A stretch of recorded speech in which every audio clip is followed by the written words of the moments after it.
since the FIA introduced the technical regulations for the sports car prototype in 1982. Numerous car manufacturers worldwide became interested in the Group C class. It sparked enthusiasm for races such as the 24 Hours of Le Mans and other international races. Group C sports cars incorporated the latest innovations in Formula One racing in the late 1970s. These included high horsepower, small capacity engines, carbon and Kevlar chassis, and high downforce aerodynamics. The series focused on fuel efficiency and offered a range of big or small naturally aspirated and turbocharged engines in cars that competed for overall victory. This formula created adequate solutions that resulted the golden era of endurance racing. During the late 1980s, the popularity of the Group C racing series was almost as high as that of Formula One. Unfortunately, the Group C series quickly became extinct due to regulation changes in 1991. The FIA banned turbocharging of the engines because the high power figures made the cars difficult to handle and increased the risk of accidents. The new regulations require cars to use an F1-based 3.5-liter engine. However, the new engines were too complex, unreliable, and expensive for both factory and privateer teams to run, leading to a significant drop in entries and ultimately causing the series to die out. With FIA's attempt to align an existing racing series with Formula One rules, Bernie Ecclestone aimed to raise its status level and promote it further. However, with a change in engine regulations to 3.5 liters, manufacturers discovered that these engines were not reliable enough to finish a long-distance race. Furthermore, the new engines were too expensive for private teams to build. Despite some car makers testing to make an F1-based engine work as an endurance power plant, others abandoned the project. The lack of upper management to establish a sensible, cost-effective plan for the future severely affected the confidence of track organizers, teams, drivers, and sponsors. As a result, in 1992, the World Sportscar Championship went extinct and saw record low entries. The grid for Le Mans that year was one of the lowest on record, with only 28 entries starting the race. Despite the collapse, there is one undeniable thing. The 3.5-liter sports cars were fantastic.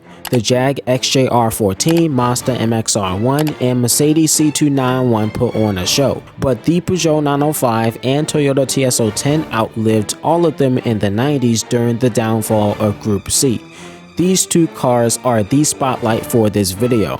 The Peugeot 905 was the first Lion badged car to win the 24 Hours of Le Mans and dominated the World Sportscar Championship. While the 905 may have been phenomenally successful, the TS010 set in an interminable challenge with Peugeot for victory.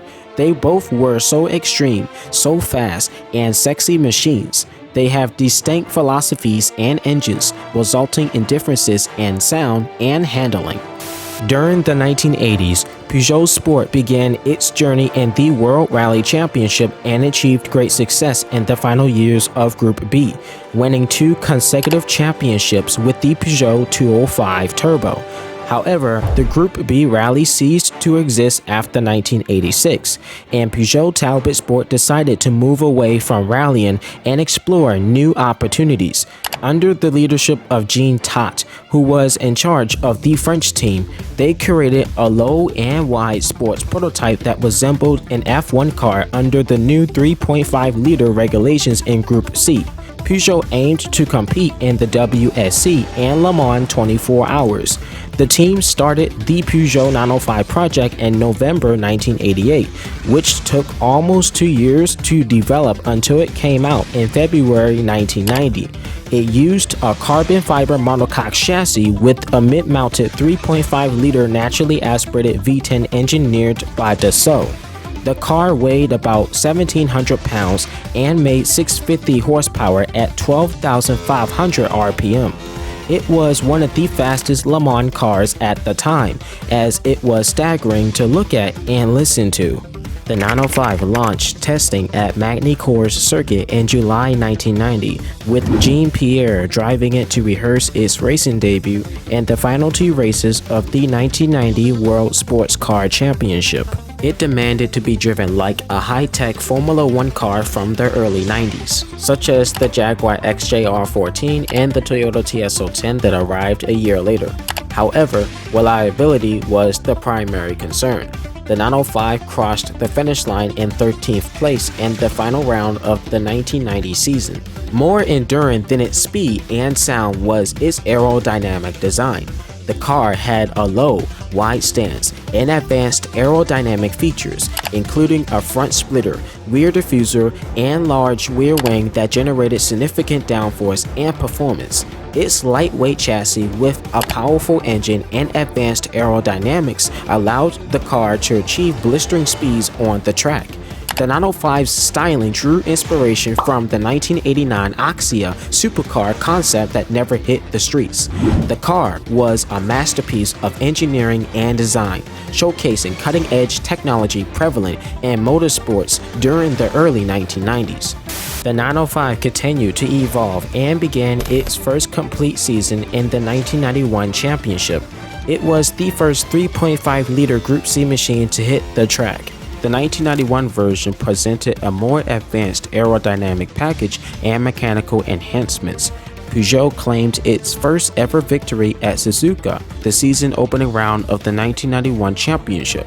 Mauro Baldi and Felipe Elliott drove the number 5 car to victory, while the number 6 car did not complete the race. Despite their win, the Peugeot team quickly was overshadowed by the Jaguar XJR14, taking 2 race wins in the next 2 rounds. The TWR Jaguar, powered by Ford's HB-F1 engine, proved far superior to the 905 and served as a wake-up call to Peugeot.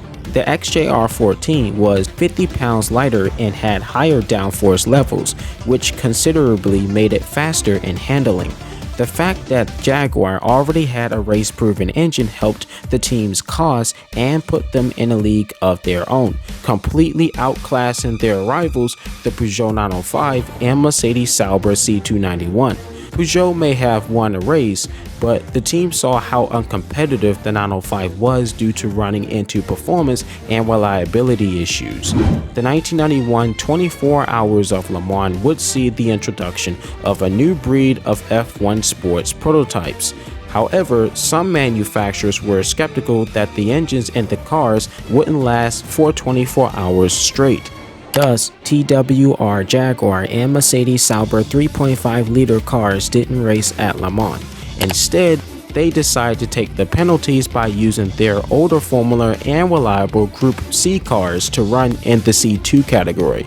Peugeot was the only factory team to attempt to run the 3.5-liter engines in the C1 category. They had the honor of starting first and second, even though they had only set the 3rd and 8th fastest qualifying times. Unfortunately, just 4 hours into the race, disaster struck both cars from suffering engine problems, resulting in a double retirement.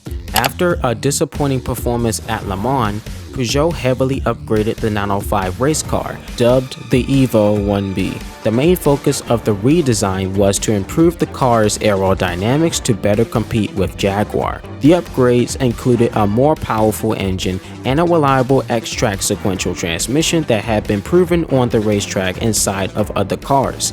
Previously, the car's self-built transmission was heavy and unreliable. The 905 kept its original chassis, motor, and springs, but featured a new double-tier rear wing and an optional 4-width front wing to provide maximum downforce. These upgrades led the 905 race car to be half a second faster than the Jaguar, and it won 2 more races, finishing the year with back-to-back 1-2 wins at Magny-Cours and Mexico City. However, the victories were not enough to beat the championship from Jaguar. Peugeot finished second overall in the title, splitting between Jaguar and Mercedes.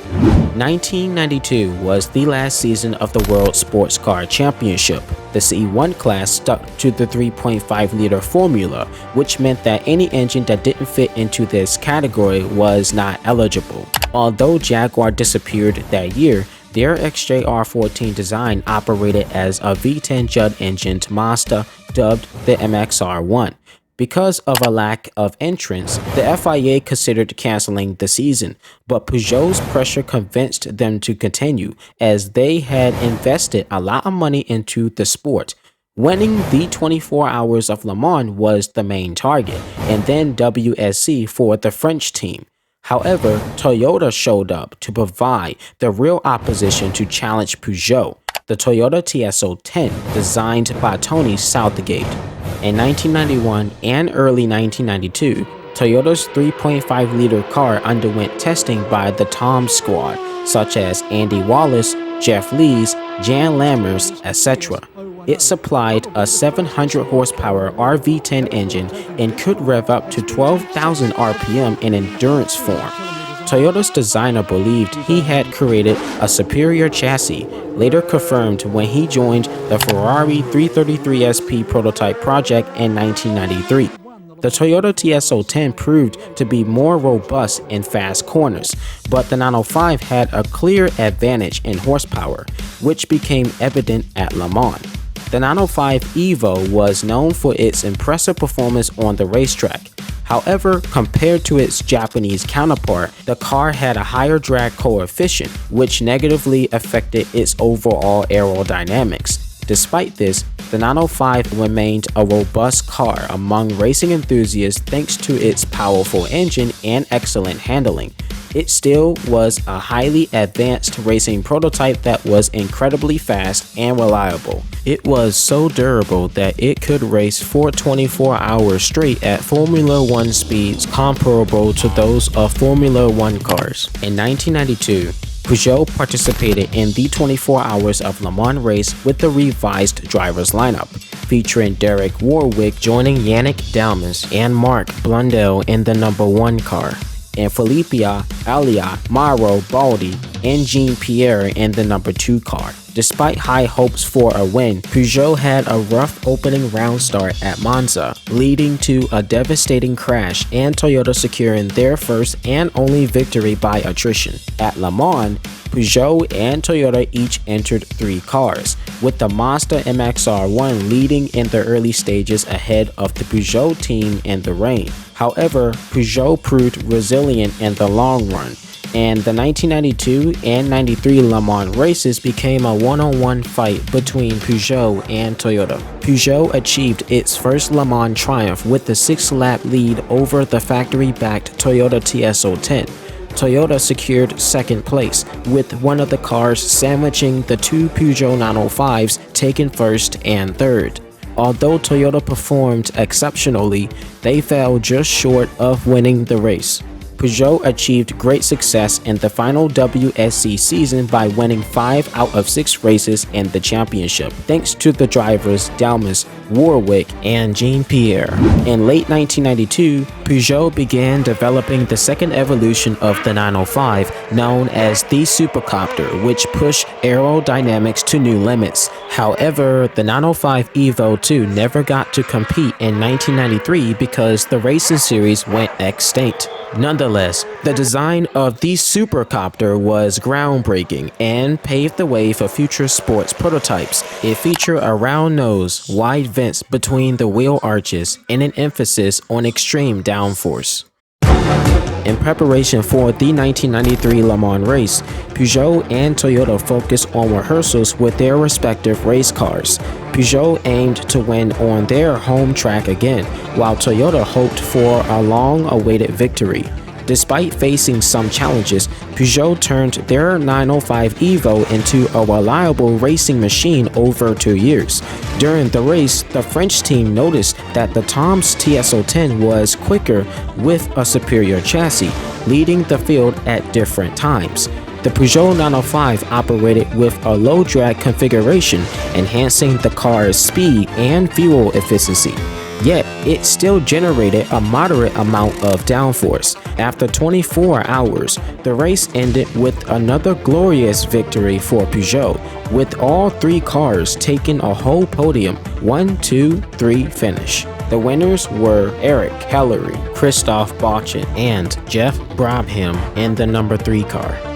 Toyota almost had it, but faced misfortunes that eventually held back all three TS010s, resulting in their best finish being 4th and 8th place. After struggling to succeed at Le Mans and the World Sportscar Championship, Toyota focused on competing in their home country of Japan. They entered 2 TS010 cars in Japan to participate in the final 2 rounds of the All Japan Sports Prototype Championship. The car went on to win at Fuji Speedway. Then, in the end, Toyota achieved 1st and 4th place finish, beating out factory teams from Nissan and Mazda and securing a manufacturer's championship in the Group C category of the Japan Sports Prototype Championship. Peugeot Sport took their World Rally Championship success by venturing into Le Mans and the World Sportscar Championship. Their impressive track record includes consecutive Le Mans wins in 1992 and 93, a world champion in WSC, and 9 total victories. The 905 is one of the most amazing prototypes of all time during the last rulebook era of Group C and was the one to beat. The reliability of the 905 was a testament to the rigorous testing routine and the secrets to success. Let's not forget that Toyota's TS010 racer earned half the credit that Peugeot won. Meanwhile, Peugeot left sports car racing for Formula One in 1994. They took their V10 power plant to Formula One and became an engine supplier with the McLaren team. Toyota continued sports car racing with a new set of class regulations at Le Mans from 1994 until 1999. We have come to the end of the video. If you enjoyed every second of it, don't forget to smash the like button and subscribe to my YouTube channel. Be on the lookout for new videos as I do take my time. And I will see you in the next one. Peace out and stay safe. Chris the Radar, out.